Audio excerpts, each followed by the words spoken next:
नाम का एक आदमी था। वो बड़ा ही लालची किस्म का था। उसने गांव भर से उधार ले रखा था और वो किसी का भी उधार लौटाने का नाम ही नहीं ले रहा था। एक दिन रात के समय गांव के कई लोग मिलकर उसके घर गए और उससे अपना उधार वापस मांगने लगे। अरे ओ गोरा के बच्चे, हमारा पैसा लौटाएगा या नहीं? थोड़ा थोड़ा करके हजारों का कर्जा हो गया तेरा। जरा देखो तो, राशन वाला, इस्त्री वाला, सब्जी वाला सब मौजूद है यहाँ। किसी को भी नहीं छोड़ा है तूने। सबके उधार ले रखा है। गोरा इतने लोगों की आवाज सुनकर अपने घर से बाहर आता है। अरे क्यों इतनी रात चिल्ला रहे हो भैया? मैंने कहा तो है कि महीने की 1 तारीख को तुम्हारा सबका पैसा लौटा दूंगा। 1 तारीख तो ठीक है, लेकिन किस महीने की 1 तारीख ये भी बता दो। जब देखो तब बस 1 तारीख करता रहता है तू। अरे 1 तारीख तो हर महीने में आती है ना, तो बस चिंता मत करो, तुम्हारा पैसा तुम्हें जल्दी मिल जाएगा। जरा देखो तो इस बेशरम को, एक तो हमसे इतना उधार ले रखा है और ऊपर से हमसे मजाक कर रहा है। जरा सी भी शर्म नहीं आ रही इसे। एक काम करो, इसके घर का सब सामान उठा लो, तभी शायद इसे अकल आएगी। गोरा ये सुनकर घबरा जाता है। अरे नहीं भाई, ले देकर तुम्हें मेरे घर में सिर्फ एक तख्त और कुछ बर्तन मिलेंगे। उन्हें लेकर तुम्हें भी कोई फायदा नहीं होगा। मैं तो तुम सबसे बस छोटा सा मजाक कर रहा था। चिंता मत करो, मैं तुम्हारे पैसे इसी हफ्ते लौटा दूंगा। ये लो एक और छूट। चल बेटा, तुझे आखिरी मौका दिया। अगर तूने इसी हफ्ते में हमारा पैसा नहीं लौटाया ना, तो तेरे घर का सारा सामान ले जाएंगे हम। और यही नहीं, तेरे घर भी हम अपने नाम करा लेंगे। सभी लोग गुस्से में गोरा को खरी खोटी सुनाकर वहाँ से चले जाते हैं और गोरा सोच में पड़ जाता है। अब क्या करूं? इन सबको झूठ तो बोल दिया है, लेकिन इतना पैसा मैं लाऊंगा कहाँ से? गोरा ये सब सोचने लगता है पर उसे कुछ समझ नहीं आता। अरे काम करता हूँ, सो जाता हूँ। सुबह ठंडे दिमाग से सोचूंगा कि क्या करना है। अगले दिन सुबह सुबह गोरा गांव की नदी के किनारे पर जाकर बैठ जाता है ताकि कोई गांव वाला उसे वहां परेशान न कर सके। पर अचानक से उसका पैर फिसल जाता है और वो नदी में गिर जाता है।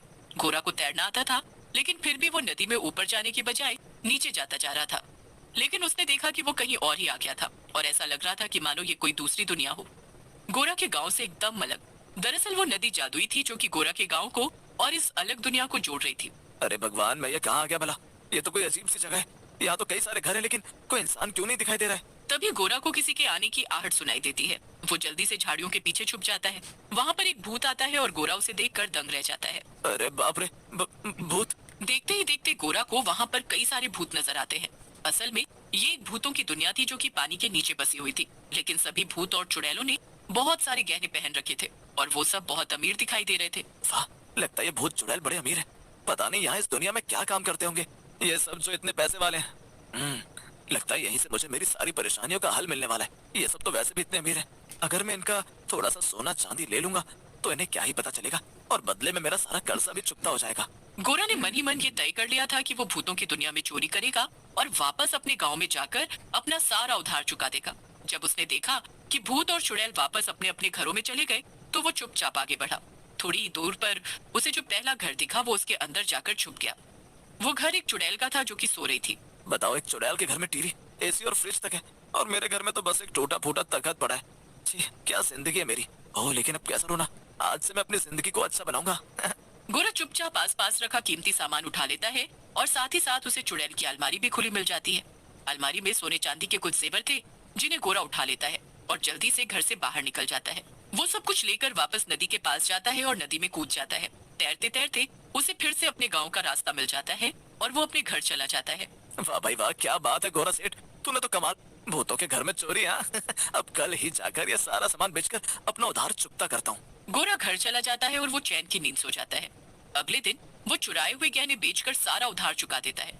अब गोरा की जिंदगी काफी आसान हो गई थी। कोई भी उसके घर आकर उससे पैसे नहीं मांगता था। लेकिन गोरा के मन में लालच आ गया था। एक दिन वो बैठे बैठे सोच रहा था, मैं एक बार पानी के अंदर उस भूतों की दुनिया में गया और मुझे इतना फायदा हुआ। मुझे लगता है कि मुझे एक और बार वहाँ जाना चाहिए और कुछ और सामान लेकर आना चाहिए। अरे अभी भी मैं इस छोटे से घर में रह रहा हूँ और दाल रोटी खाता हूँ। अगर मैं उन भूतों की दुनिया से थोड़ा और पैसा, सोना और चांदी ले आऊंगा तो उन्हें भला क्या ही पता चलेगा।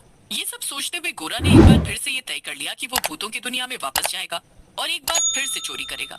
अगली ही सुबह भोला नदी की तरफ चल पड़ा, पर गोरा का पड़ोसी राजू उसे नदी की तरफ जाते हुए देख लेता है। अरे ये गोरा सुबह सुबह कहाँ जा रहा है? गोरा, अरे ओ गोरा, सुनो जरा, कहाँ भागे जा रहे हो? राजू ने गोरा को बहुत आवाज लगाई पर गोरा इतनी जल्दी में था कि उसने सुना ही नहीं। राजू भी गोरा के पीछे पीछे चल दिया। नदी के पास पहुंचकर गोरा ने नदी में छलांग लगा दी और राजू ये सब देखकर डर गया। अरे ये क्या, ये गोरा नदी में कूदकर अपनी जान क्यों दे रहा है? अरे अभी तो इसने सबका उधार चुकाया था, अभी ऐसा क्यों कर रहा है? नहीं नहीं, मुझे इसे बचाना होगा, कहीं वो मर ना जाए। फिर राजू भी गोरा के पीछे पीछे नदी में कूद जाता है। राजू गोरा के पीछे पीछे जाने लगता है और दोनों ही भूतों की दुनिया में पहुंच जाते हैं।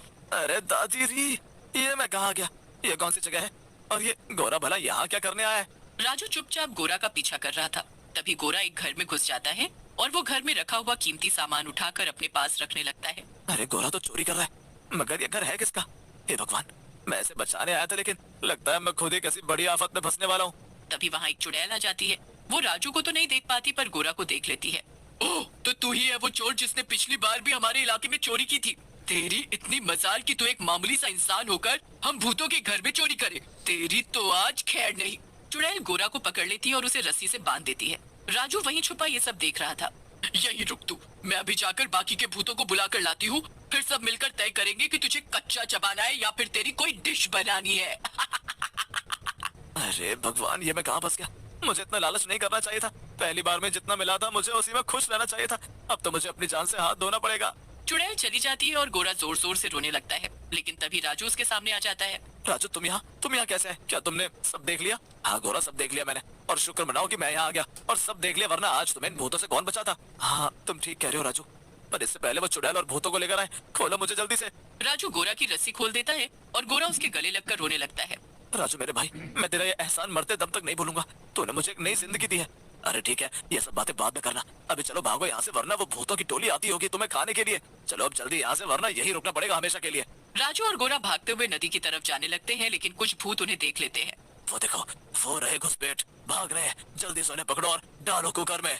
नहीं नहीं, इन्हें तो मैं डीप फ्राई करूंगी कढ़ाई में, उसमें ज्यादा स्वाद आएगा।